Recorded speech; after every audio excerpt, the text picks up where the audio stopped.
This week we are doing Last of the Mohicans, or The Last of the Mohicans, rather. And before we get to that, we have a few things we have to wrap up from last week. I'm going to turn it over to my delightful co-host. So last week we did the pretty little thing that lives in the house, or I am the pretty little thing that lives in the house, or whatever that confusing title was. And one of the things we couldn't figure out was how the title character, Lily, died. So we've been talking to a few people on Twitter, and Jack Preston 6778 had an interesting theory that the ghost Polly actually choked the title character to death, and he had some reasons why. He said we see her, she begins to grab her throat as if being choked, and the old woman had stated at one point, talking as if to the ghost, that the ghost had told her never to bring someone into the house. Kind of wanted to talk about this just real quick because I feel like I missed a whole part of the movie. I feel like, from my understanding of the movie, Polly was a benevolent ghost, but I don't know. Like, I just wanted to get your opinion on that. No, I don't know if I necessarily agree, because she seemed fairly nice. She was a woman that was murdered in the house, but then she lived with the author and helped her write a novel, which is nice. They're basically biffles, from what I understood from the movie. That was my thought process as well. Yeah. So I don't know if I necessarily agree. Yeah, so I kind of just wanted to see if anybody else had any theories on that out there, because we still would love to know how she died. I mean, Wikipedia says she got scared to death, but I would love a better explanation. I would love it. So, moving on to Last of the Mohicans. The Last of the Mohicans. The Last, yes. Right. It starts off with a little bit of just exposition, I guess, in terms of outlining where they are and what's going on in terms of 1757 and that they're in New York. So do they actually say that? Because they say the Hudson a lot. But do they actually say New York? No, they do not. I swear in the trailer they said Boston at one point, and I'm still very confused as to why I thought it was definitely the scenes, because they mentioned Albany a lot, which is New York. Right. So it's Hudson Bay, Hudson River, and the frontier, which is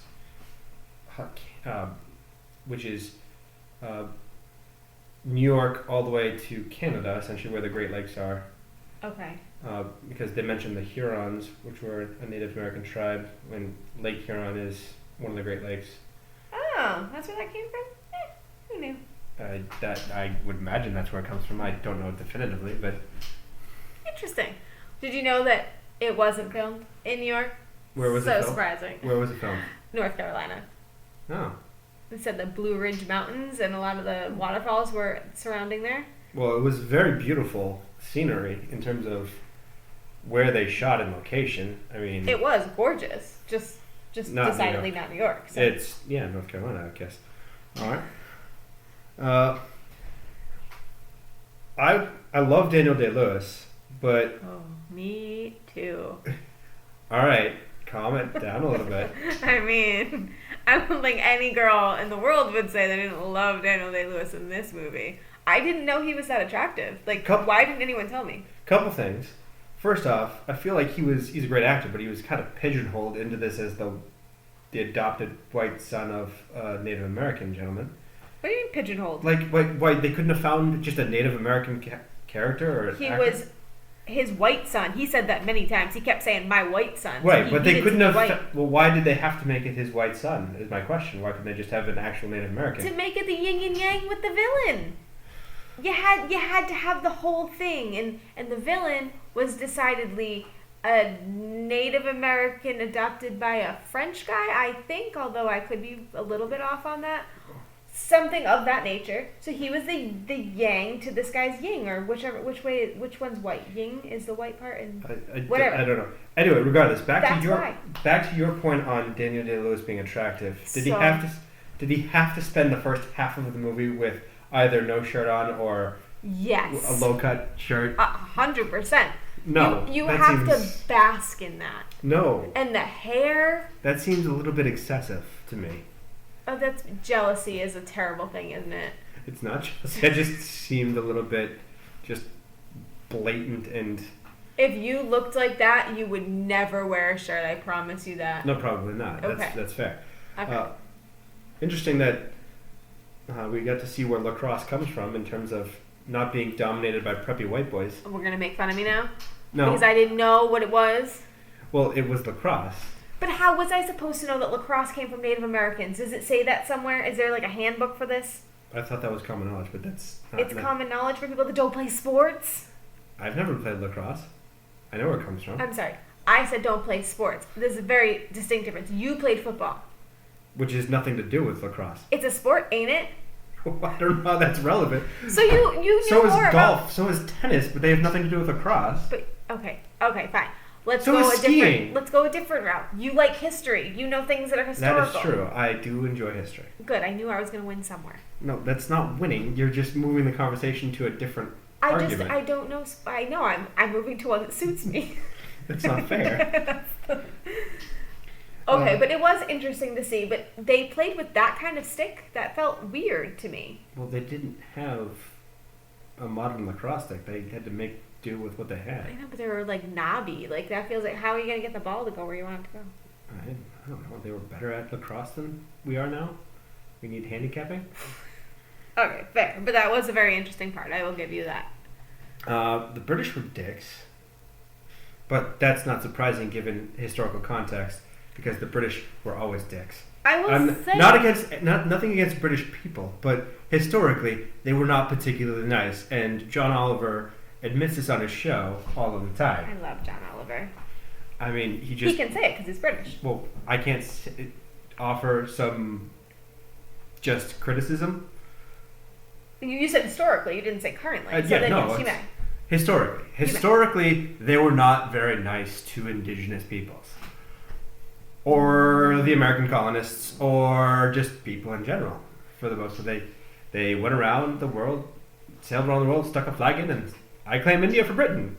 And so historically, what we are wasn't nice to the Native Americans either. Well, yeah. Oh no, we were horrible as well. Okay, so as long as we're admitting that, we're objectively horrible to basically all walks of life. Okay, I just want to make sure that we the British understood. people. No, we're in the same boat as Americans. Cool.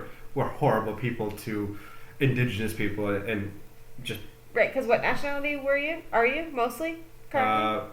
Mostly German. My last name's Kramer. Okay, so and I'm mostly French, so I'm also a terrible person according to this movie. Well, the French weren't actually all that bad. They offered fair terms in the surrender.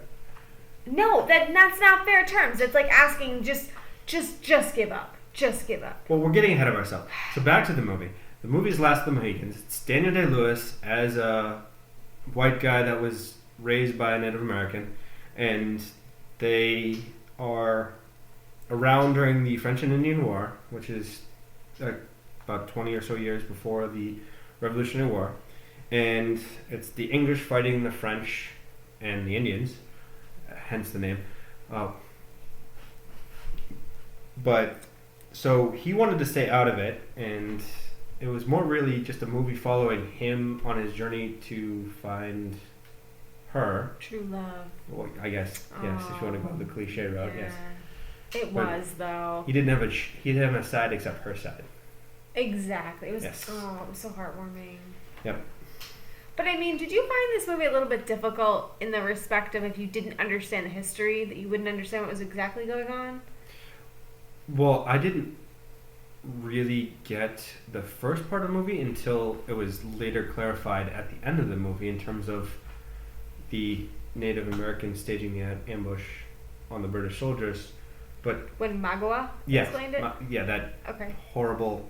He has issues. Just personally, I think he has problems. But you didn't find. See, I was very lost at the beginning. I mean, I am open to the fact that I do not know history at all. Basically, well, I didn't know the French and Indian War was between the French Indians and Britain. I assumed that the title characters... It was the French and the British, but they both had Native Americans fighting on both sides. Right, so I assumed that the title characters were the people that fought. So the French and the Indians were fighting each other was my assumption. The English definitely fought the French. It's very poor planning on their part. To be fair, the English and the French were always fighting. They have, I would say... There had to be a better way, because you're missing a very important part.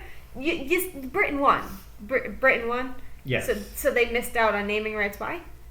because they knew who they were, and they just labeled it after the people they were fighting. Yeah, but if you don't know what it is, I didn't even know Britain was involved. I feel like they missed out on that. I don't have to tell you. On Yeah, that one. well. That's, see, the history nerd side of me is dying a little bit inside when you're saying those things, but... What do you want me to do? All I heard about was the French and Indian War, so I said, okay, it's French and Indians. I feel like that's logical. No. Well... It was in our history textbooks when we were in middle school. Oh, nobody read those. I read those. Oh, you're adorable. Yeah. Well, so when they finally get all the way through the wilderness after they see the destroyed cabin where their friends were dead, The white lady was laying on the ground? the women and children that were brutally murdered by Indians or Native Americans. She will stay where she lays. Yeah. Well, that whole scene. They get to the fort, and I guess the murder of women and children is just okay to the commander. I don't. To Little Whiny Man? We're talking about Whiny Man. No, the guy who is not the guy that you call Whiny Man. I call Captain Friendzone, but the commander of the fort, who was like, "Oh, we don't really care about the settlers' families. You're staying here." Are you talking about her father? Yes. Oh, yeah. That was. He seemed like he was all right at first. I'm listening to him talk, and I'm like, okay, I can side with you. And then he was like, yeah, they're basically irrelevant. They're not important to the greater war. Right. The women and the children. I mean, I guess from a cold pragmatic standpoint, that's true, but it makes you kind of a dick. That's awful, is what yes, that is. It makes you should at least be like, I'm really sorry for your loss. We don't have the resources to go and help, but I feel very bad for you. Anything. Yes. But and then you certainly can go save your families. I mean, obviously, I'm not going to stop you from going to save your families. We'll take care of it from here. We'd love to have you. If you're willing to stay, we'll take you, but I understand. You know, thinking about that now, though, that he said that, I wonder if the whole going after his wife or after his children was really the best strategy for Magua, considering he didn't think that the children and the wife mattered for the other people. Do you think he cared about his own? He was very pragmatic and cold. Like, if he won the war but he lost his children, do you think he'd be that upset? I don't know. I think he would, because he didn't want them there in the first place. And one of the scenes there, he's like, "What are you doing here? Oh my God." Anyway, we're getting a little bit off topic. So they're in the fort. Daniel Day-Lewis just is Daniel Day-Lewis and has sex with the main female lead. With like 2 lines passed between them. Yes, it was just basically wham bam, thank you ma'am. Like just straight, that happened. I mean, I liked to see the whole him having sex thing. That I was fine with.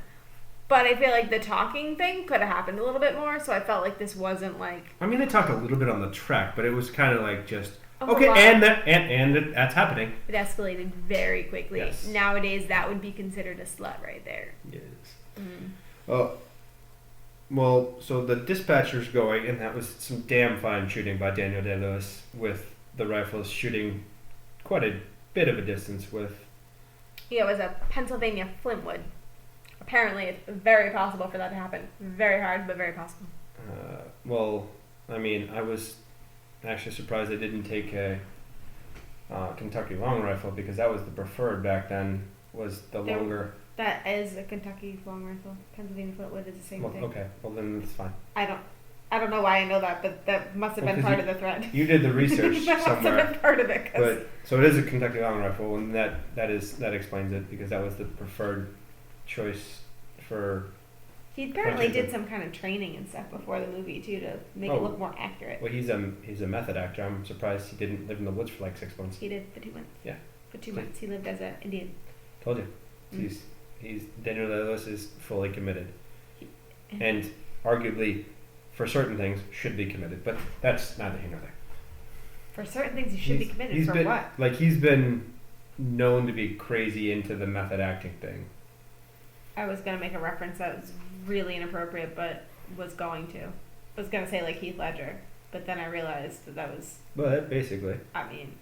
That's basically the same. Okay. Anyway, so you seem to want to go chronologically today, so I'm gonna just let you do that since you love this movie so much. I did very much enjoy this movie. It's the first time I've ever seen the movie. All right, so I'm trying to keep my brain one track. Go ahead. Well, they get to the fort. The fort is basically fucked, like hardcore, basically fucked. Yes, it's decidedly smoking. I believe, if I remember correctly, it was smoking. Yeah, they were screwed. Okay. And the French and the British were very surprisingly amicable. I mean, it's not really that surprising because that was like the standard back then, but Okay. it was rather surprising that the French guy was like, "Yeah, you guys can just leave." That would be unusual back then. They'd be like, He didn't do it because he wanted them to actually leave. He did it so he could trick them. no, the French guy didn't want it. That was not the general was not the one manipulating things behind the scenes. I mean, I didn't have any ill will against the French general. Okay. Let me just check. Are we talking about the scene when they're standing off, the father and the guy, and he says to them, "You can just go. You can take your people and go." And then the guy says, "We need some time to like get our stuff together," basically. And he's like, "Okay, go ahead." Yeah. That's the scene we're talking about. And then French general man goes to Magawa. No, that was a different person. That was one of his like secondary. That was a different person? It was a different person. He looked like the same man. I'm fairly confident. Are you sure? I'm pretty sure. Like, I feel like this because didn't he say, "I can't break the general's peace"? So you could be right. I thought it was the same man, but from the way I heard what he said, "I can't break what I just promised," which is how I read it. But obviously, if it's a different man, then maybe that makes more sense. But I thought he was saying, "I can't break what I just promised." So I mean, you could be right. Someone can. And then Magawa was like, "That's me. Got it." Yeah. But now I need to go check that. Well, we do have to check that because one of us is right, one of us is wrong. But I don't even know how. It's probably going to be me, honestly, but that's... No, it must be a different... They did a very close acting, Maybe casting it's his comparison. brother? I don't know what to tell. Wow.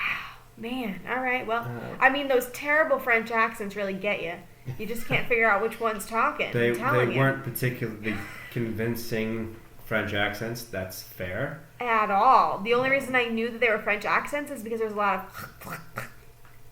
I don't... A lot of saliva. There's a lot of that. Okay. Yeah. That's how bad they were. It was a bit of an interesting thing. Okay, so you think the French man was nice? The general, yes, but then the slimy, like, politician person, I think it's a separate person. Okay. Was a total jackass. And was manipulating a man who's clearly mentally unstable. Oh, very, very, very mentally unstable. Clearly had issues. Needs therapy. Years of therapy. Yeah. Well, he's dead now, so... Objectively horrible things happened in his life. That's true, based on what he was describing and why he hates the guy. But it was a lot. Yeah. Man. It's like easy on the whole revenge thing. I get it, but whoa. Yeah, it was a bit much, but okay. Moving forward, so okay, Daniel Day-Lewis just magically gets out of the handcuffs somehow. Yeah, I missed that. Did I don't know how that happened. I just saw him all of a sudden out of them. I think he found keys on a dead British soldier that was walking next to him, if I remember correctly. But it happened within like seconds. Well, right. I looked down and looked up, and then he was not in them anymore. I'm like, oh, good for you, dude. Yeah. Well, I think it's awfully convenient that the one person carrying the keys happens to get shot first. Come on, it's a 90s movie. It has to happen that way. That's true. The hero always prevails. Right, and then they start making out in the middle of a firefight. I don't get that. Like, I get it. You saved her. Good for you. But you're still in a war. Yeah, you're getting shot at. That's not the time. But of course, all of the shooting and everything stopped in their little bubble while they were kissing. Well, because it's a 90s movie. You just said that. Well, right. But it's just adorably convenient. Well, there are a lot of adorably convenient things where when they get kidnapped in the first place, they just don't kill them right there and have an end to the movie. Then it wouldn't be a movie. Well, it wouldn't be a 90s movie. It would be a movie. Well, no, yeah, because then it would be like everybody doing the revenge for them. That would be a great movie. I would love that. Let's make it. We in? I don't know, because Daniel Day-Lewis is not the same person he was back then. No, we'll kill him first. You're killing Daniel Day. No, I'm not on board. I'm sure he'd do a great death scene. No, I'm not on board. Not on board. Not on board. He's you like lost 60. me. He can't like. Yeah, he you can't lost do the me. action movie. Yeah, nope, you lost me. Can we just find a hot... Liam Neeson does action movies. Does Daniel Day-Lewis have a son? Probably. Let's use him. I'm in. They somehow beat the Native Americans to their own the stolen canoes, and then out paddled them. So did we ever see? So we saw the Native Americans when they were on the water, but did we ever see them leave the shore? Because I assumed they were already in the water. Well, I didn't see them leave the shore, but they were clearly chasing them, and they're their canoes, and they've been paddling since they were like 4 years old. But there was, when I saw the canoe, I only saw one canoe on the shore, but then there was 3 canoes in the water. There was like 3 or 4. Well, at least 3. Yeah. At least 3. Yes. But I only saw one on the shore. So where did the other ones come from? That I don't know. Did you see more than one on the shore? No. Okay. So that was confusing to me because I'm like, wait a minute, did they fall out of the sky? What happened? Well, there needed to be other canoes because there's a lot of Native Americans in that fight. I assume the other canoes British. must have already been on the water. That was my assumption because I only saw how one did the on British shore. guys steal one? I don't understand. And not be wet. You mean whiny pants? Captain Friendzone, yes. I don't know. I can't explain this. So on that note, I really liked how they redeemed Captain Friendzone at the end of the movie. Can you explain who Captain Friendzone is? 'Cause I don't think you mentioned He's the British officer that wants to marry the he's like the major female I think. lead. He's a major colonel. What? It doesn't really matter. He basically starts talking to Madeline Stowe at the beginning of the movie, asking her to marry him, Right, and and basically she says no. saying, she says, I just see you as a friend. He goes, great, that's what marriages are made of. So Yeah. think about it. And then she says, no. And he says, but your father and the people around you think it's a good idea. And you should trust them because you're indecisive. So you should probably go with their judgment. Yeah, he was mansplaining his own proposal. Yeah, it was rough. It made me really cringy and uncomfortable. I wasn't a fan. But you liked him, so sorry. Well, I didn't say I liked him. I said he was redeemed at the end of the movie. Okay, so that part of the movie, cringy. We agree on that part? Cringy? Where he gives beginning? himself up at the end. Oh, the end you think is redeemed. No, he's definitely cringy just throughout the whole movie. He's a jealous, he's almost like a old version of a neckbeard, or like a nice guy that just can't accept when a woman says no or rejects him. It can't possibly be his fault. I mean, I will play devil's advocate for a moment. I can understand when you've known a woman for a very long time, she picks somebody else and doesn't choose you after knowing him for a day. Like, I can see why you'd be like, friggin' A. Why? No, I've been going for you for a very long time, and a day this man gets you? I mean, he just does need to look at Daniel Day-Lewis and understand, but... No, it's just he gets sacrificed up, and Daniel Day-Lewis winds up shooting him to prevent him from getting burned alive, which is, I mean, I guess better, but still kind of sucks for him. So you said he was redeemed. So following 90s day tropes, most whiny, crappy characters get redeemed, such as the other movie that we did. No. Upham can eat shit. Upham can die. So that's what I wanted to know. No. You believe this guy was better redeemed than Upham? Yes, I do. I fully believe that, and I will stand by that. You didn't believe that anyone should surrender in the first place. I did not. And I just don't feel that this guy got redeemed, because I feel like you were a cringy craphead the whole time. Even in the canoe, he said, I'm going to hang you to... Yeah, he was a bit of a dick. But he said, I'm going to hang you to Daniel Day-Lewis's character after he saved the girl that he's in love with. So I'm a little like, you know what? Okay, so you did something at the end, but you pretty much put up obstacles every step of the way. So you're not redeemed. This is like Upham deciding. Upham, it just needs to catch a bullet to the face. This guy caught a bullet to the face to save a man he can't stand and the woman he was they saving lost. her. He was saving her. Obviously, that was the primary thing. And then her sister pulled a full-on Juliet and jumped off a cliff. I honestly, that relationship concerns me on a ton of levels. Well, yes, you looked into this and you nailed the ages for this, because when we were watching the movie, you're like, that girl looks like she's 16 and he looks like he's 35.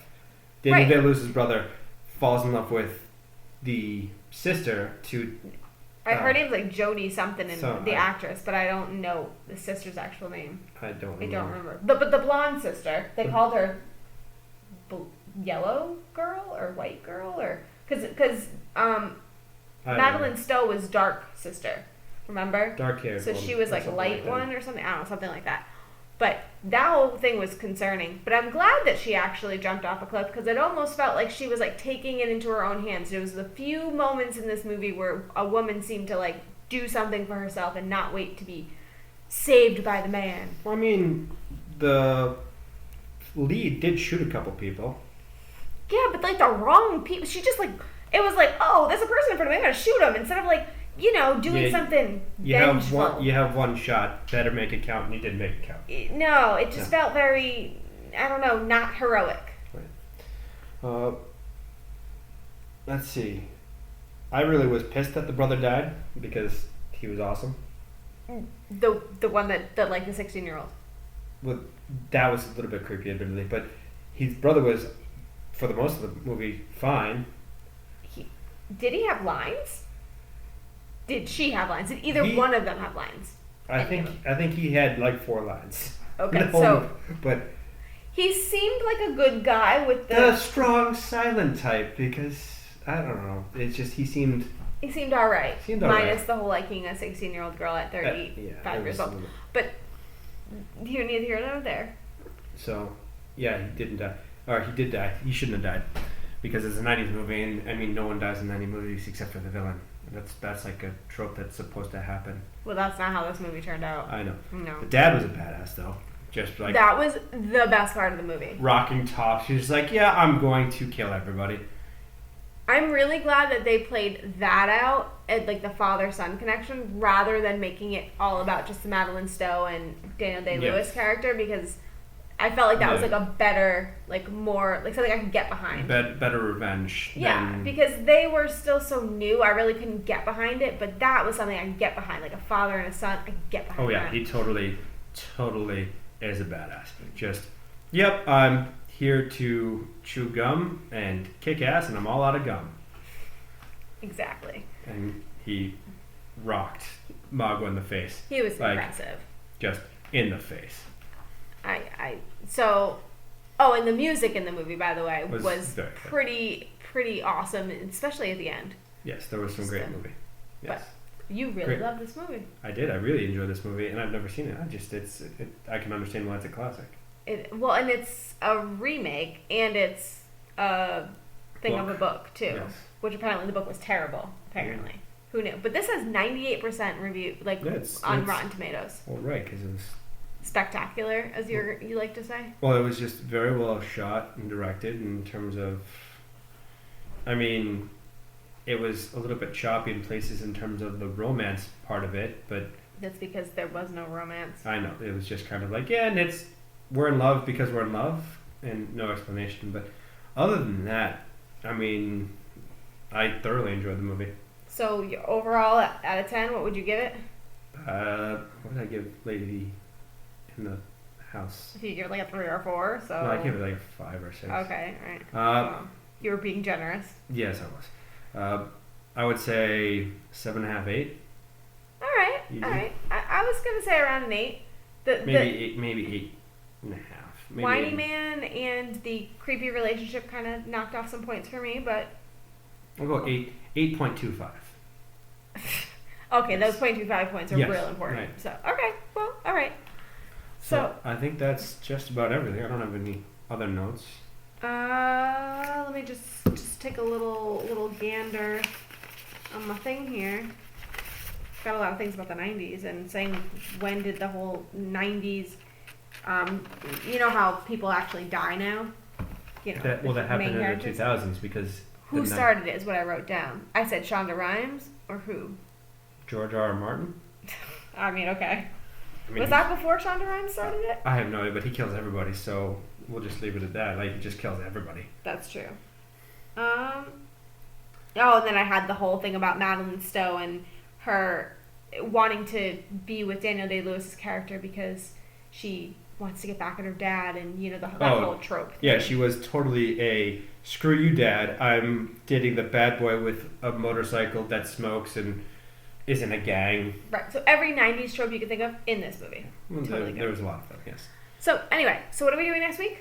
Well, you have the next week's pick. Oh, right. So next week I'm doing The Breakup from Twitter because somebody requested it, and I feel like it's pretty appropriate given... Well, hopefully not appropriate, but... Not what I meant. But, okay, so I think that about sums it up. I did want to give our thank yous to Jake at Office Music for our intro music and Rachel St. Pierre for our logo. And we will see you next week for The Breakup.